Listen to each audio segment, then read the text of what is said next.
Hello and welcome back to the Online Announcers Table, Episode 3, from the week of the 16th through the SmackDown, which would fall on the 20th. What else to start off but with Raw? I am SMX, your host with the most. So Raw started out today with Mick Foley. Yeah, so Mick Foley cuts a promo. He wants to be in the Royal Rumble because he wants his kids to see their father wrestle. It's pretty, he makes it sound pretty noble, and I like that.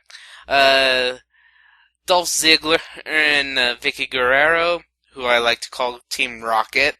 They basically are Team Rocket. That whole stable with Swagger, Ziggler, and Vicky, they're basically Team Rocket and Vicky's Meowth. Anyway, Ziggler and Vicky interrupt him, and badmouth him, do a little trash talk. CM Punk comes out, defends Foley, and says it would be an honor for him to defend his championship against Foley. And then we get Mr. John Laurinaitis, who basically says, "Ha, no, you're not going in the Royal Rumble." So we have that. So we have a match against Jack Swagger and Zack Ryder. Zack Ryder was like seriously injured. Or they actually played it up for a lot, like with the social media. I mean, Zack Ryder, of course, is the most the most active in the whole social media sphere. Twitter, Facebook, he's always is just updating, and there was nothing. There was nothing that last entire week. It was almost chilling. The episode of his web show didn't feature him at all. His friend Chipetta was filling in for him, and he wasn't featured at all. They had a cardboard cutout of him. So, they were playing this for serious. So, we get the U.S. Championship match, and even though John Laurinaitis just got the letter that said Zack was not medically cleared to wrestle at all, Zack went through with it because, Zack went through with it, and he loses. He loses the U.S. Championship.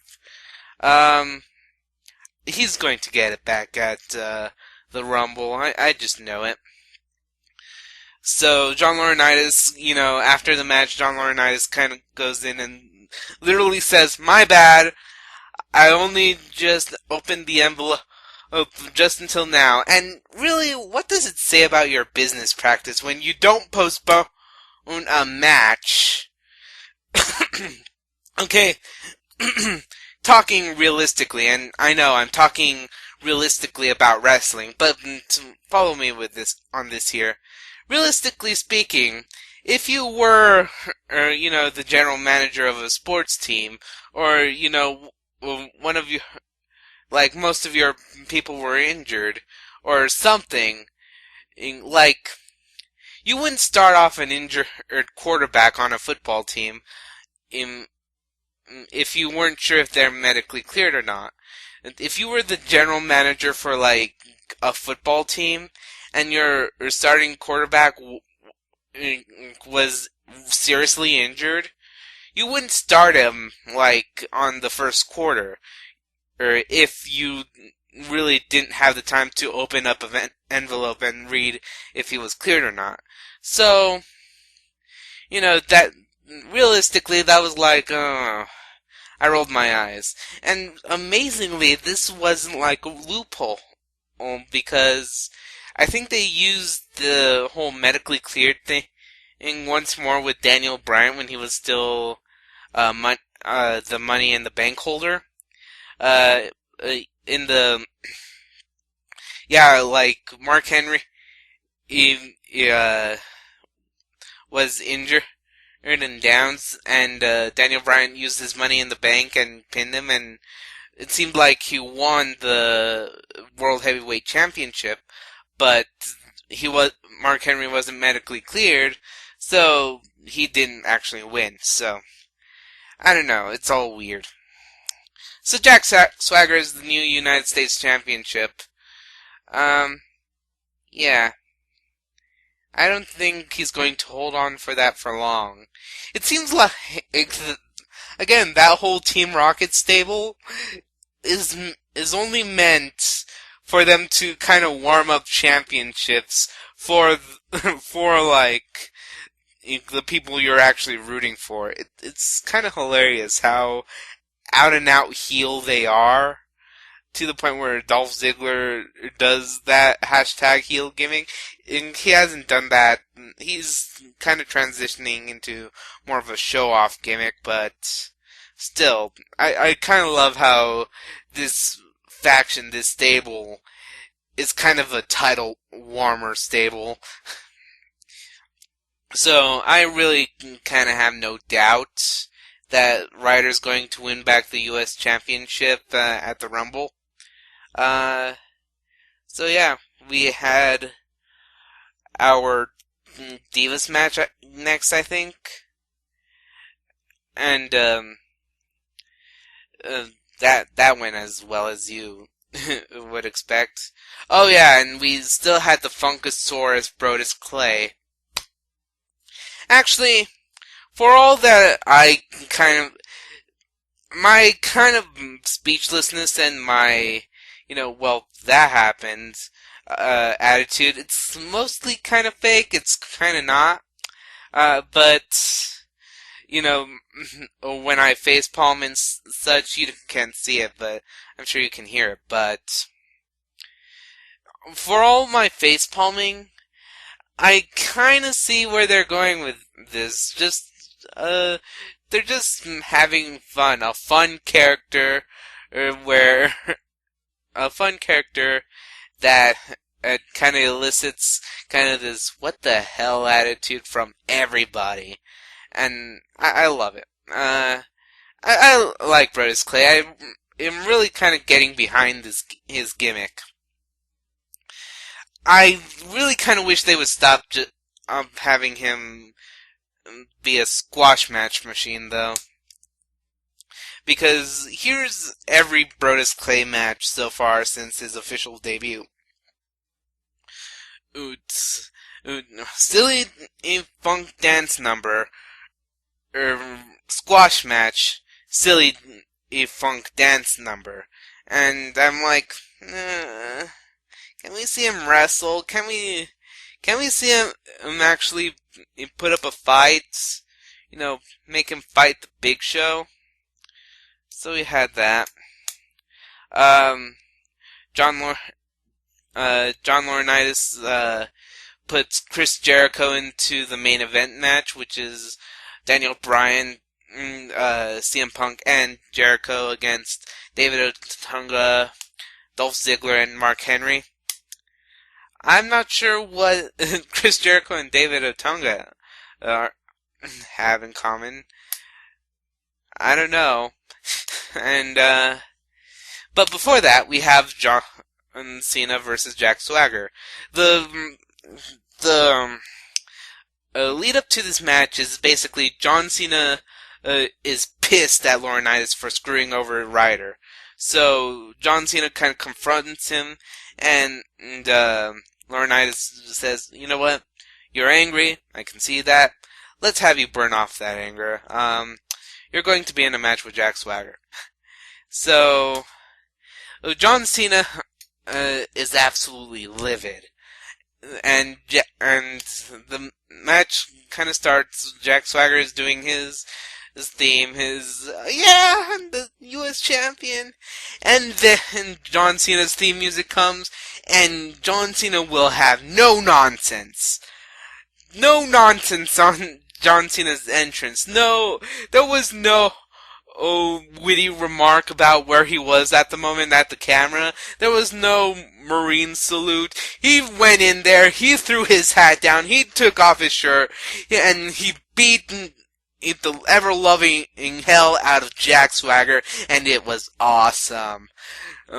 I mean, to see Cena that angry, I love Cena's little outings as a heel. Like, he doesn't out and out go heel, but he'll employ like heel maneuvers, like when he got Ryder's title shot. That was kind of a heel maneuver, but I loved it. It was just like, woo!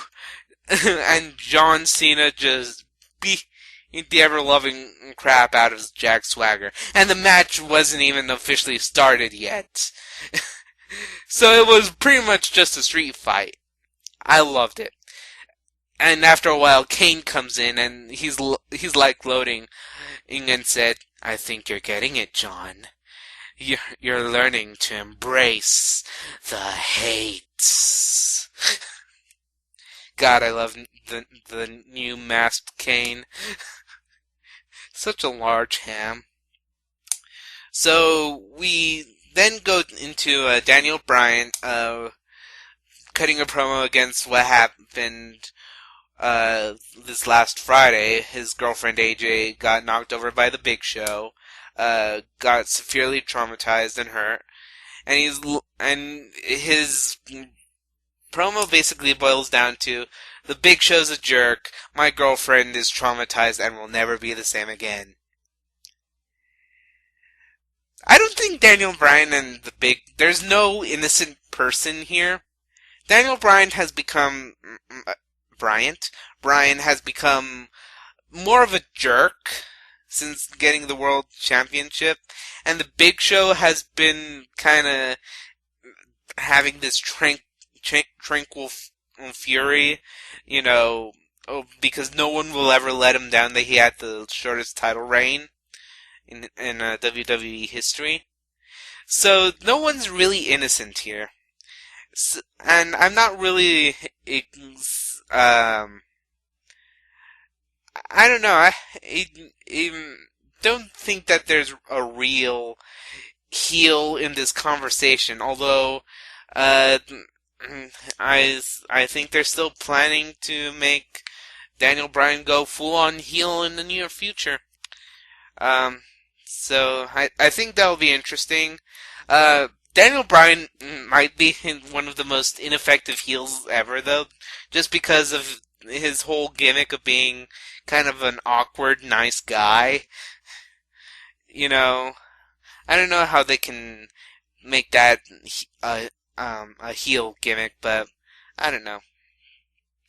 So we get into the main event match with CM Punk, Bryan, and Jericho against Mark Henry, Ziggler, and David Otunga. The match goes as far. One of the biggest laughs I got. I genuinely laughed. I laughed my head off at this. Y2J is still trolling. This time, it was an out-and-out troll. He wasn't, pretending to be overcome with emotion. He was just out-and-out troll, because once Bryan tagged him, or somebody tagged him, once he was tagged in, he went around the ring doing his little taunts, doing his little thing, and all while his opponent is out cool, he does his thing, and he's like, yeah, woo! And then he tags in Daniel Bryan, and he's like, I'm out. It was glorious. I love Troll Jericho at this moment. I really do. He's just trolling the hell out of everyone. Which lends credence to my whole he'll become the new general manager thing. So Mick Foley actually goes into the match and replaces Jericho, runs interference, and he actually wins the match, and CM Punk wins the match for it, and he wins the match. And John Laurinaitis goes out and said, "No, I'm not approving this. I did not approve of you going out into the ring." And CM Punk pipe bombs him.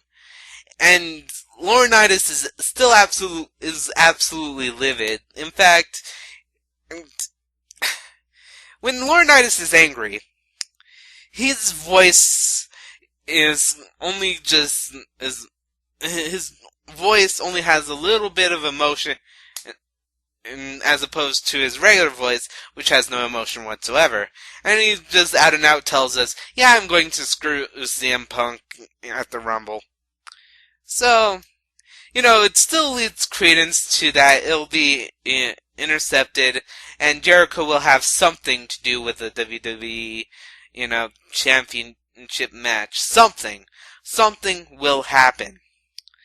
Also we got Cena booked into a match with Kane at the Rumble. So that was Raw for this week. Filler matches, just padding out so that we can get most of it resolved by the Royal Rumble. So we'll see what happens on SmackDown. But first, a news segment. And so we go back to SmackDown. My God! 4 takes! Anyway. We go to SmackDown, and nothing much really happened. We have the continuing story of Drew McIntyre and him being fired. He finally got fired. I have no idea what they're building up to this. I don't know what point it serves. Maybe it's just an excuse for Drew McIntyre to actually be in some matches. I don't know, but I don't know. We had a tag team match against the Usos with Epico and Primo, and my God, I'm getting sick of those two. Maybe that's why they got the championship at a live event, because we were getting sick of Air Boom all the same, and oh my God. Other than that, it was Sin City SmackDown, guys. You know what that means? I don't either. The gimmick of this whole show was that you had to spin a wheel, and that was the gimmick match of your choice. So that was the whole thing. So it was pretty interesting. There were some pretty interesting matches, but there was a couple of duds. And there was a dance-off between Brodus Clay and Vicky Guerrero. Why does Vicky Guerrero have to ruin everything? I don't know. But the big thing about SmackDown is, of course, the ongoing trial of Daniel Bryan. I always keep adding a T there. I don't know why. But, he cuts a promo and does all this stuff and all his bad-mouthing and how he loves his AJ.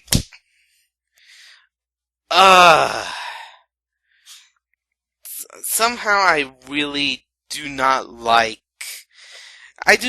Bryan as a heel now. Oh, he was hilarious, just being an egotistical, but now he's just a baby about everything. And, it's getting old. So, since it was Sin City SmackDown and everything was a gimmick match, the World Championship match was a lumberjack match. The hilarious heel Bryan thing of "Don't touch me," came into play here, where everyone was just doing their job, and Daniel was still like threatening every one of them because they would forcibly throw him in the ring. Again, Daniel Bryan won by taking the easy way out, and this whole thing was built up so he could defend it at the Royal Rumble. And it's a triple threat match: Big Show, Mark Henry, and Daniel Bryan for the World Heavyweight Championship. Which I'm actually okay with. It's not that I'll see it because I can't pay for it, but I'll see. I'll see on my Raw recap where that puts us. But I'm kind of getting sick of heel Bryan, and I really wish they would just. I say he's a heel, he's a tweener, but I would rather him be kind of a funny tweener instead of this guy with his first girlfriend and then being a baby about things. I, for one, well, out of kayfabe, I know AJ's fine. It's just part of the show. But in kayfabe, I believe AJ is still kind of fine. She's hurt. I won't deny that. But I think Bryan's making it out to be more than what it is. And I don't know. That takes me back to really dark times. So we'll just see. That was SmackDown. So I'll come back to you with some news stuff. I think I'll put the news stuff after the SmackDown recap. So I'll see you then. Coming back from SmackDown with the news segments. The news, as always, is provided by WrestleZone.com for every promotion there is, even UFC. First news subject: WWE makes yet another change to its 2012 pay-per-view lineup. Late last year, it was reported that bragging rights would be returning to fill the slot for June, fitting in between Over the Limit and Money in the Bank. The site now shows a graphic for the Fatal 4-Way pay-per-view in that slot. In addition, it seems that they are doing away with the TLC pay-per-view that normally fits around December time, as they have replaced that graphic with that of the bragging rights pay-per-view. There's still no press release confirming these further changes. Can somebody tell me what the point of bragging rights is? Is there a title? Is there something other than bragging rights, essentially? I don't know. And does it even matter now that both of the brands have essentially remerged? I don't know. That just seems odd to me. Anyway. In more news, breaking news, from January 17th, 2012, WWE has suspended Evan Bourne for 16 days for his second violation of the wellness policy. This suspension is effective as of January 17th, 2012. This maybe is a slight result of this whole backstage heat Bourne has been getting. We will see. Maybe that's why they had to transition the titles so hastily at a live event, at a house show, no less, untelevised, I should say. So yeah, yeah. Sorry, Evan Bourne, you might not have a future with the WWE. Mick Foley reveals when he will be ready for his one more match. Sam reports after Opie and Anthony Live recently, he, they recently interviewed WWE legend Mick Foley and spoke to him on a number of topics, including his recent comedy tours and his return to WWE. The following are highlights from the interview, which you can listen to in its entirety by clicking the link on the website. Foley says he might stop doing comedy for a while after the current set of dates he's booked for, likely so he can focus on his WWE return. And Foley reveals that he would need 3 months to get back into ring shape for a return match, and that it will not be at WrestleMania, but likely a couple of months after that. So that's cool. We'll see the return of Mick Foley, and possibly any one of his in-ring personas. So that's it for the online announcers table. I'm going to hope next week is kind of better. But until then, I've been SMX, you've been you, and this has been the online announcers table. See ya!